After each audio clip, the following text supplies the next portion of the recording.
So STAAR-SA stands for State Action on Avoidable Readmissions.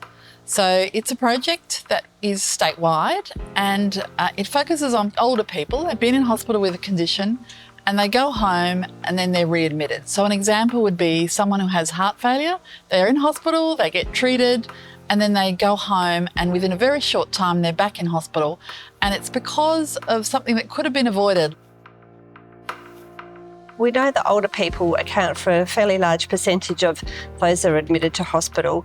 And we also know that hospital's not a great place for older people. They're at much greater risk of hospital-acquired complications such as delirium and falls and becoming more frail. So where possible, we really want to be able to provide care in the community rather than in the hospital environment.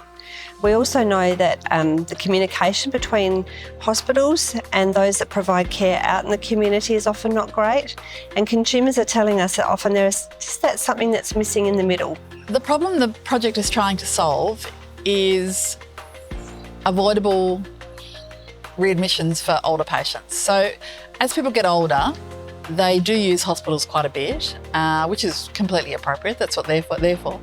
But sometimes they get discharged and things aren't quite set up and organised.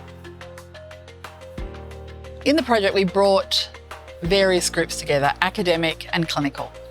So we brought together clinicians from the coalface. So they were largely young because they were young therapists and young nurses who I think are going to be in the system for a long time. We also brought together very experienced research groups. We brought together translational groups, people from the SAMRI, and health economists, and they all work together with consumers to try and solve problems.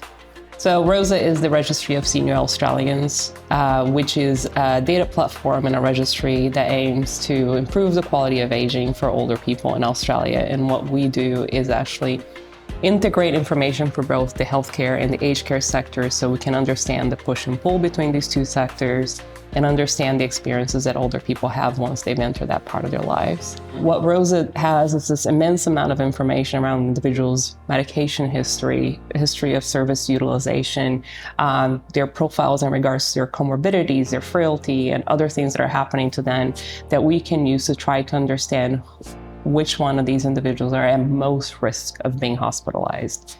And so ROSA and STAAR-SA try to identify all of these risk factors of individuals being hospitalized and then categorize people according to their risk of being hospitalized, so we potentially find key points that we can prevent and act on. So currently we rely on very disconnected bits of information and a lot on personal judgment and a lot on past experiences to make choices for what's happening with individuals. Yeah.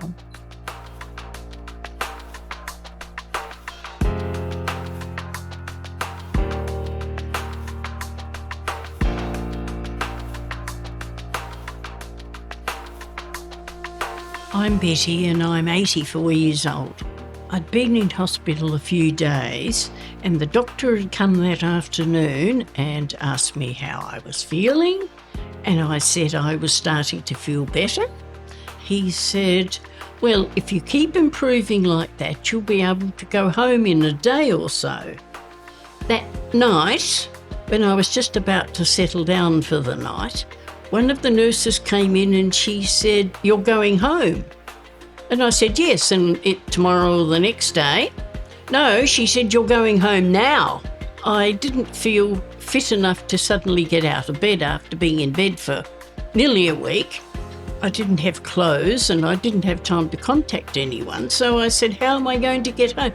Don't worry, she said, it's all organised. Escorted me down to the foyer where we were met by this taxi driver. And he drove me home. I didn't appreciate being tipped out of the hospital at that hour of the night.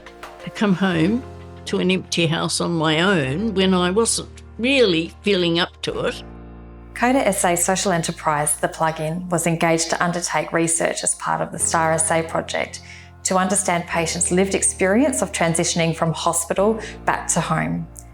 All the consumers we spoke to were involved in an out-of-hospital community outreach service. These services have specifically been designed to connect and help older patients transition back to living at home.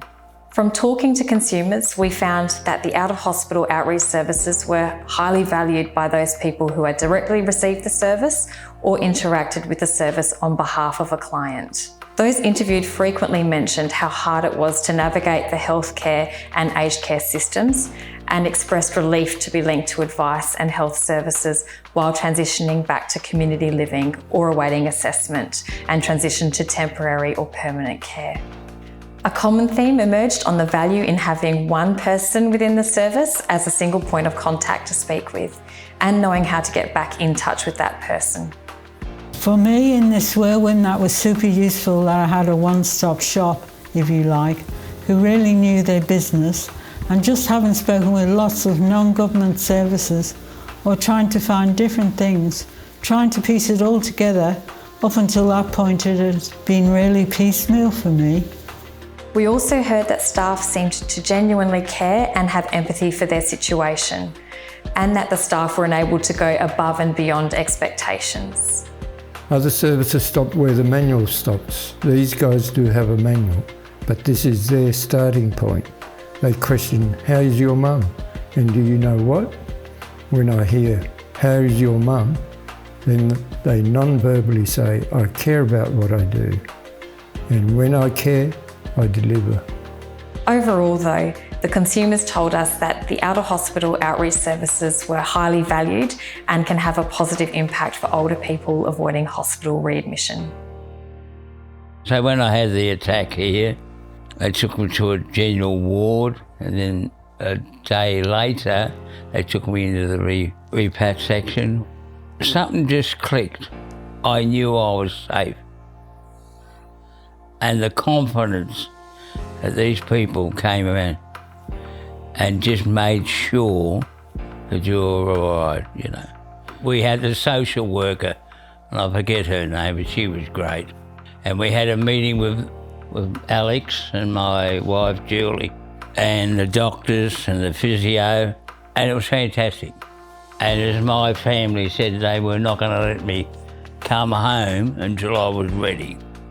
I left with a real relief that these people cared, and again I'm coming back with they knew their job and they were honest with you. We're pleased with the outcomes of the projects that the clinicians decided to do. They were able to achieve improvements in a multitude of areas, including improving medications at discharge, improving the connection between hospitals and residential aged care facilities. There's been quite a lot of progress. There is a lot more to be done. Transitions is an important area, and it's an area that both the hospitals and the community need to work on. It is reasonable for you to expect that when you leave hospital, you are holding a copy of your discharge summary, that you know exactly what medications you should be on. And I think it's reasonable to expect that your GP will have a discharge summary from the hospital when you arrive.